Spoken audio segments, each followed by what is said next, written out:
सारिका चल पटपटी पैशाचा हिशोब दे. कसले पैसे?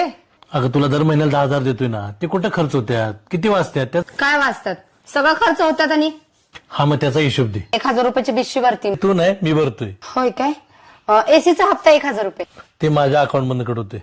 700 रुपये भाजी, 1,300 रुपये दूध. हा 2,000 झाले. धुणं भांडीवालीला 1,500 रुपये. जास्त सांगत नाही. बरं ठीक आहे 3,500 झाले. पुढे 1-2 हजार पोरांचा खर्च आणि 500 रुपये घराचाच खर्च होतात. अजून 4,000चा हिशोब सांग. म्हणजे अजून 4,000 बाकी राहावं लागलं. 1,000 पोरांचं क्लास फी. सारिका पोरांची फी तर मीच भरतोय का? अहो मग ते उरलेले 4,000 घरात पण खर्चून जातात हो. तेच विचार लागलोय कुठं खर्च होत्यात. असं का शंकेच्या नजरेने बघायला लागलाय?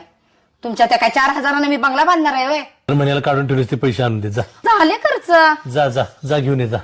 काय 4,000 रुपये काढले कुठं करोडो रुपये साठवून मला दिल्यागत सांगा लागल्यात. जा. हे घ्या पैसे. किती आहेत? 15,000 आहेत. एवढं पैसे काढलेस? आतलं मला द्या की थोडं. माझेच तर पैसे आहेत ते. चोरलेलं जाईल माझं.